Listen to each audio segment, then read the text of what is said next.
It's day 26 on the Palmetto Trail. I'm doing this Santee passage this morning and it's a 14-mile road walk, so I get to do some more biking.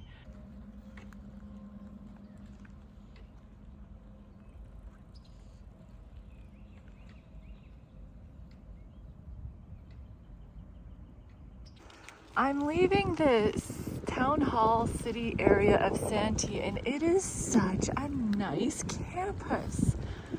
Like, oh, this is gorgeous, and they have a walking trail here. This is really special. So it's going to be more countryside views today. I have to go over the freeway.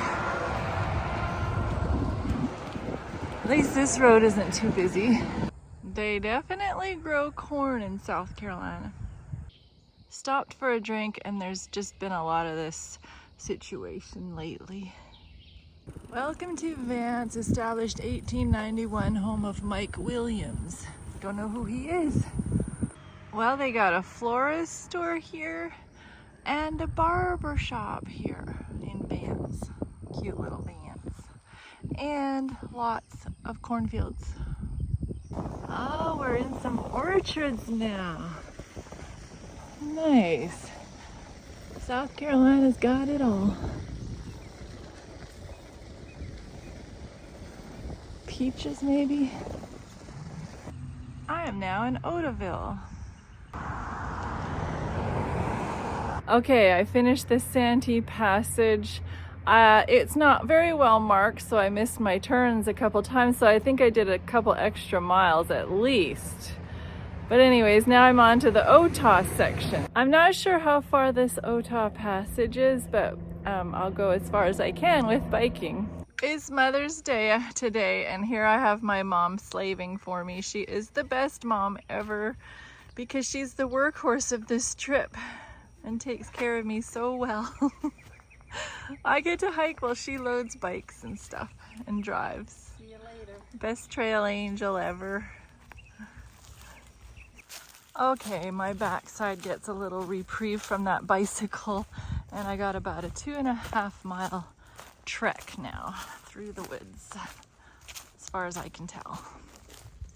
Mom said she talked with a local lady yesterday and she said the snakes are the worst this year than they've ever been. So of course I'm kind of trepidatious about that. Any little rustlings, that was a gecko, I think, or a lizard. But yeah, any little rustlings in the woods, honestly, I'm not usually a wimp too badly.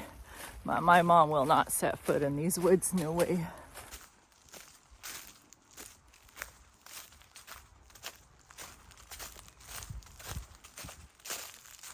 The little boy Samuel is now without his parents.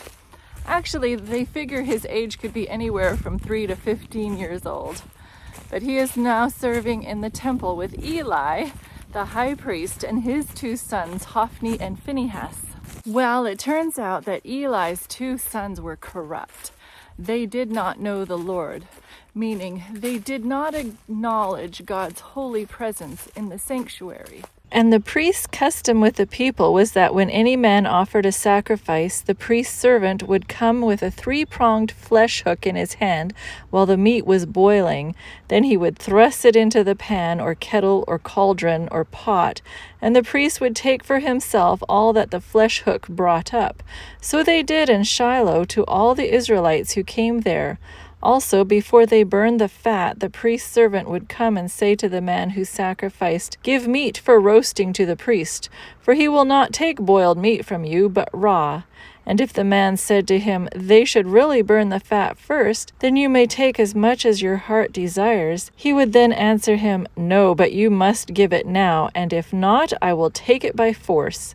Therefore the sin of the young men was very great before the Lord, for men abhorred the offering of the Lord.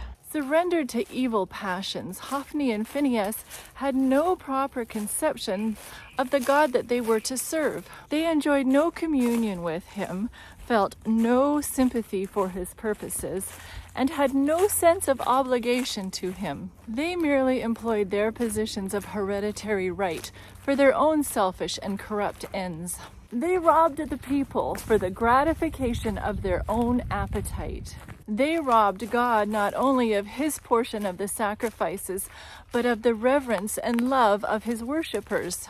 By their vile lusts, they lowered the service of the Lord in the eyes of the people to the sensual orgies of the neighboring idol groves. But God permits a soul to be placed in the midst of such surroundings to prove to the universe that an evil environment need not determine a soul's destiny.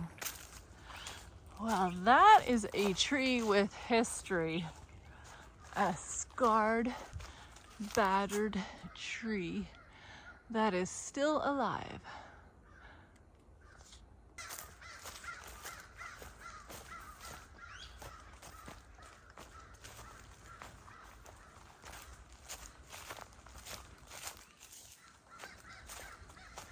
It was in this environment that Samuel ministered before the Lord, even as a child, wearing a linen ephod.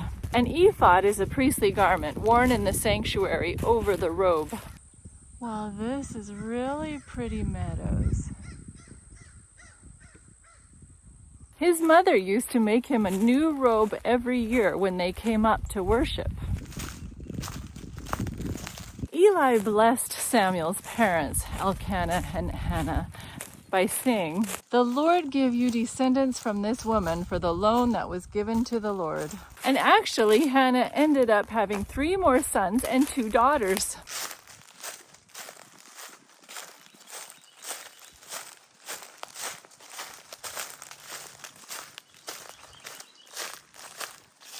Anyway, Eli was old, and he heard about everything his sons did to all Israel, how they would lay with the women who assembled at the door of the tabernacle of meeting. He said to his sons, "Why do you do such things?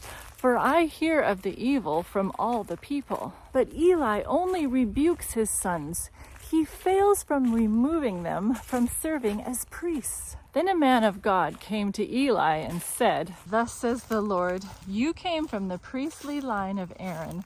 Why do you kick at my sacrifice and my offering which I have commanded in my dwelling place, and honor your sons more than me to make yourselves fat with the best of all the offerings of Israel my people?" Then the prophet curses Eli and predicts his son's death and how Eli would find them. Then God will raise up a faithful priest who will do as God asks. Scholars figure that he was talking about Zadok the priest.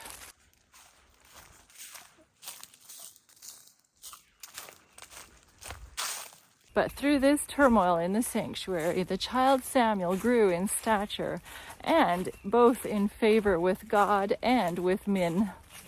Oh, this is a camping spot for the Thru hikers. That is very nice. Knowing surely the environment to which Samuel was to be subjected, as parents, they must have had some concern as they brought their gift to the Lord and placed it in the hands of Eli and his 2 sons. This brings to mind how much greater the concern must have been of the Divine Father as he placed his son under the influence and scrutiny of the unworthy priests of his day. That's a pretty picture.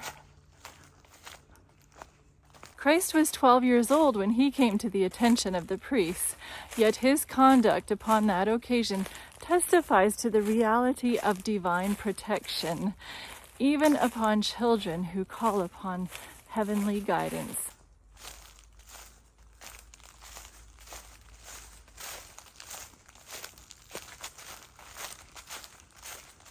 Samuel's experience testifies to the same divine guidance.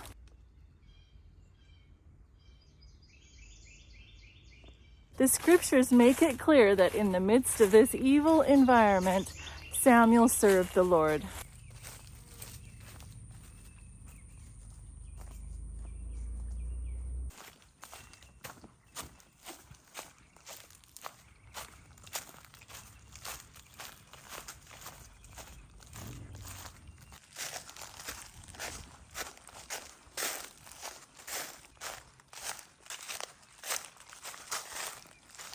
Samuel's ability to withstand the evil influences that surrounded him may be attributed to his fixed decision to occupy himself with the things of God. Can you see how important it is to have godly parents and a God-centered upbringing? Oh, the battleground of Eutaw Springs, 1781. There's some history there. Revolutionary War.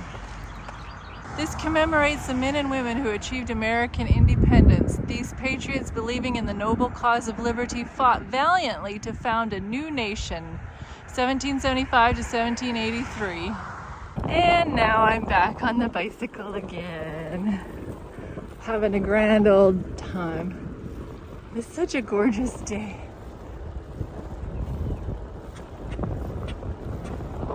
It's so much fun. So here's the latest. We ate lunch. I got really tuckered out. I decided I wanted to quit for the day.